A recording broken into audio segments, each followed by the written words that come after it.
and then it's going to say this document has been shared waiting on others. Once they sign it or go in, you'll get an email notification saying this person signed this document, and then you can go in and pull it up at that time.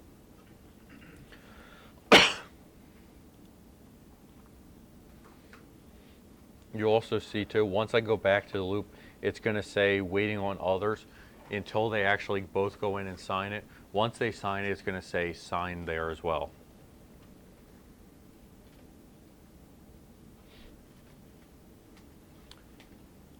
If I pull up activity log, like I said, up the top of the loop,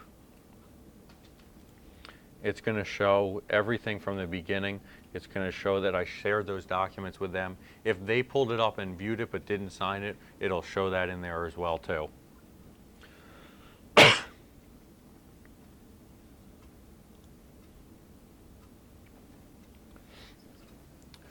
As I said, this is going to be the paper file as for the office pretty much as well, instead of having that paper file. So when you have a new listing under contract, buyer under contract, or a settlement, those 4 times you need to submit it to the office for review. Every time you add a document, you don't have to go in and submit it because the office can go in at all times and pull up everything. You'll see by default the office is set up on every loop as an on my team person, so this way they can view everything that's in there. But when you have one of those 4 statuses, you need to make sure you go in and hit submit for review so that they have it for numbers and things like that. In order to submit for review, what you're going to do is go up the top and hit the button that says submit for review. You're going to click which folder you want to submit. I'm going to hit why I'm submitting it. So is it a contract, listing? And then I'm going to type a small message. So let's say buyer under contract.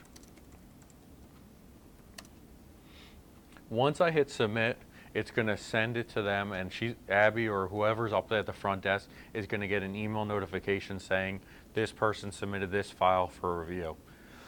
And then at that time they can go in and look up and see what the scenario is with it too. Excuse me, Sam? Yes. Can I ask you a quick question again? I want to make sure I understand exactly when I'm supposed to submit for review. It's just any time. New listing, listing under contract, buyer under contract, or settlement. The same as when you would hand in a paper file to the office before is the same times that you have to submit it for a review. Now the file, let's say like this thing, there's 4 different areas whose initials and signatures. The buyer or seller misses the spot. They missed the spot because I received one where they missed an initial. I hate to say it, but you didn't set it up right then. If you're sending a document to them to sign and everything's set up, they can't miss anything to sign because it won't let them leave until everything's signed. It'll keep nagging them and saying you missed one box and won't let them hit save down the bottom. It'll take them back to that box for them to sign. I received it, but they still could go back in. They said they lost it. But I still got it back with one of the Leslie's Payne's initials. But They had their initials in it, so they would just click on it. But it still came to me, but they could still review it too. Once they hit send, can they not change what they did? no, they can still go back in and sign certain things. But like I said, I've never seen where they'll actually be able to save it and send it back to you without signing everything. Because what it'll do, let's say they're on a computer or something like that. If I'm halfway up the pages where I missed that box, save is always going to be down the bottom pretty much. So they'll try and scroll down. Once they go to hit save, it's going to bring them back up to the section of that page and say you missed this box. And then also when you have an agent that isn't going to do anything, you have just want to let them see a copy. When you send a contract out and you send it to both parties, do they see that it's signed by the other party? Like, do they know that the buyer has signed it? They won't get a notification, no, but they could pull it up and see if they wanted to. Best case scenario for that, though, is going to be if they're not using dotloop on the other side, I'm going to have everybody on my side. So if I represent the buyer, I'm going to send it to them. I'm going to have them e-sign it.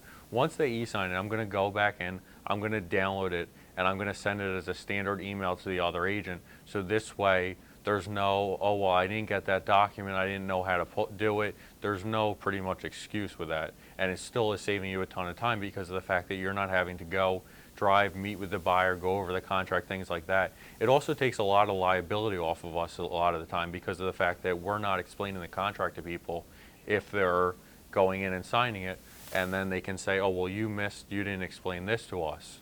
It's pretty much, it's putting that liability on them. On this particular deal, I had both sides. So do I have to resend it to them after both sides Just, sign? you would send it to everybody at the same time.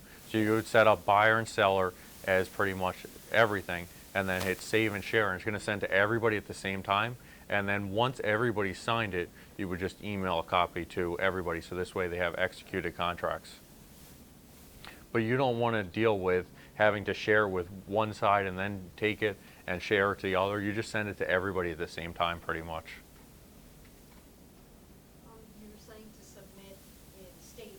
Yes. So let's say the contract is no longer in effect anymore, deal is broken. Do we need to put some sort of note and resubmit saying deal is finished or anything? No. You would have done a green sheet at that point, and obviously you'd have to let them know that obviously to cancel out the green sheet because the deal's not going through. So they would figure they would know that way because it's based on the green sheet, things like that. And then what'll happen too is if you have a green sheet set up and says it's supposed to settle on this date, a week or two after, she'll be asking you what happened with that, did it go through, things like that. So that's why there's checks and balances there too.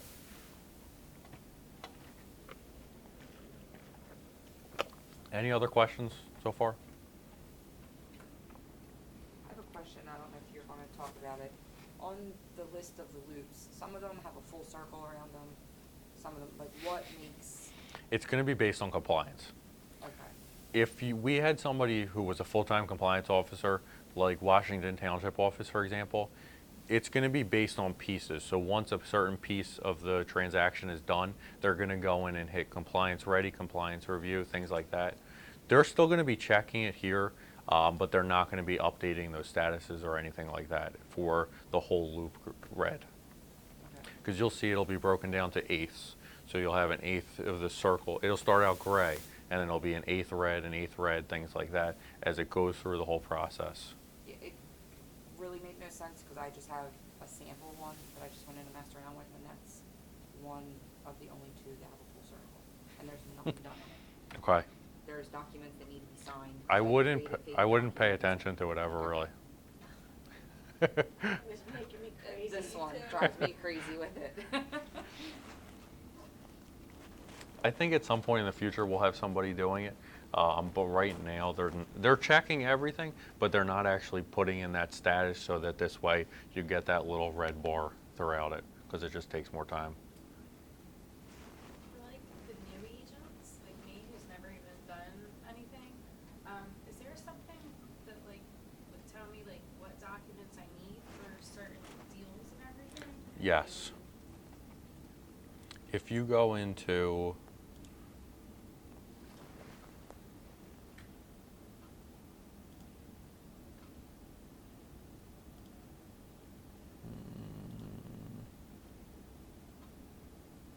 if you go into, let's say, for example, listing, there's going to be a documents compliance listing checklist which you can pull up, and it'll show you everything throughout the whole process you have to get done and what documents you need, things like that.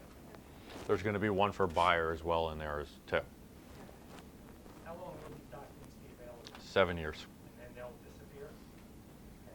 Now, do we have access to these documents if we were not to be with Keller Williams anymore?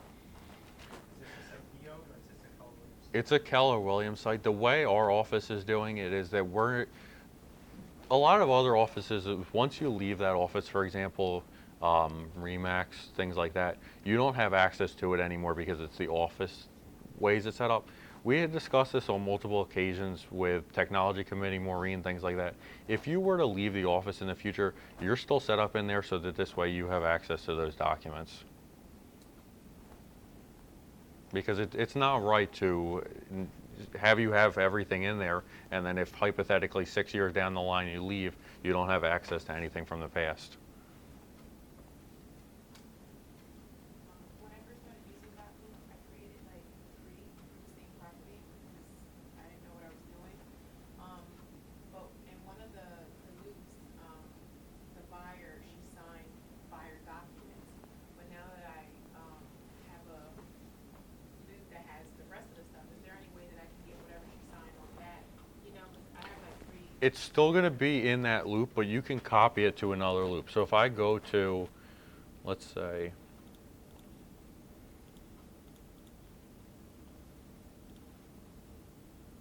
I have these 4 documents that I want to copy to another loop because she signed them and they weren't in the right one. What I'm going to do is I'm going to check the ones I want. I'm going to hit copy to. I'm going to hit copy as a .loop document, and I'm going to copy it right to another loop into that folder. There's no way to erase any of the mistakes or. No. Everything's always in there. I mean, you can go in, you can play around with it. You can create as many loops as you want. You just archive it when you're done pretty much, so that this way you can get a feel for it and everything.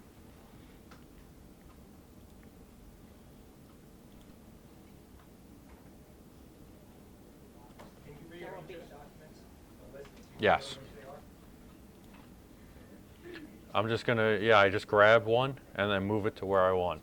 But keep in mind, like I said, if you hold it on top of another one, it's gonna come up with a message saying, do you want to replace? So you just gotta make sure you put it where you need it rather than on top of another document.